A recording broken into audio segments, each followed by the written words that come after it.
Alors, qui souhaite intervenir? Sylvie Vermeillet. Merci Madame la Présidente. Bonjour. Alors, dans la ligne de mon intervention de lundi sur le compte administratif 2014, avec dans un premier temps la problématique de l'investissement. Depuis 3-4 années, une baisse significative de l'investissement pour plafonner à 150 millions d'euros à peu près.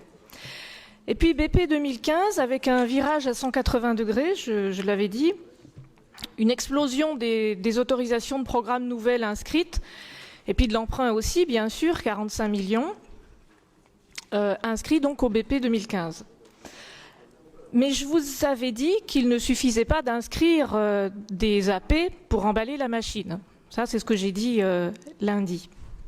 Donc, malgré toutes vos ambitions, dès cette DM1, on a moins 2,3 millions de crédits de paiement d'investissement, avec une ligne d'ailleurs qui m'inquiète sur les autorisations de programme en enseignement, puisqu'il y a 14 millions de moins qui sont inscrits dans cette DM. Alors donc le premier point, c'est un constat qui vient du fait que l'élaboration du plan lycée, pendant plusieurs mois, voire plusieurs années, l'élaboration de ce plan lycée a produit une pause sévère dans l'investissement des lycées. C'est pourtant la compétence première des régions. Et au vu de cette DM1, on ne voit pas comment la promesse de 50 millions d'investissements par an sera respectée. Un autre point par rapport à cette DM1, c'est la pérennité des recettes. Une des dotations de péréquation majeure de ce budget, une dotation qui s'élève à 7 375 000, risque fort de disparaître en fusionnant avec Bourgogne, parce que nous ne rentrerions plus dans la catégorie des pauvres.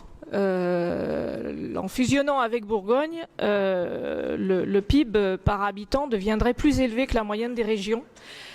Et nous pourrions perdre cette dotation de 7,3 millions. Alors 7,3 millions, c'est quand même beaucoup dans un budget. En complément des baisses de dotation de l'État, ça commence à faire une fusion qui coûte cher. Donc en fait, nous nous permettrons cette remarque et puis nous faisons part de notre inquiétude sur la réalité de nos futures ressources budgétaires après fusion.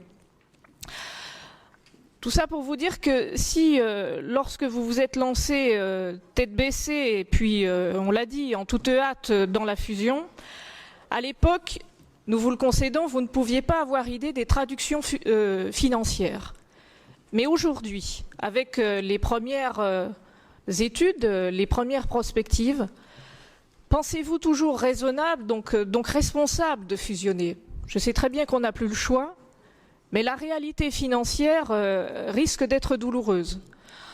Entre les recettes de péréquation qui vont disparaître du fait de ce mariage avec Bourgogne, la hausse prévisible des cartes grises, le coût inhérent à l'ajustement par le haut des régimes indemnitaires des personnels, le coût de l'harmonisation des politiques bourguignonnes et franc-comtoises, politiques qui sont très différentes sur certains aspects, eh bien s'il est d'ores et déjà que la fusion ne fera pas d'économie, alors que je pense qu'aujourd'hui c'est ce qu'attendent tous les contribuables, et compte tenu de tous ces dérapages budgétaires qui vont forcément s'imputer sur le contribuable franc-comtois d'une façon ou d'une autre, eh bien, en ayant connaissance de tous ces impacts, est-ce que vous diriez oui, encore aujourd'hui, avec autant de précipitation?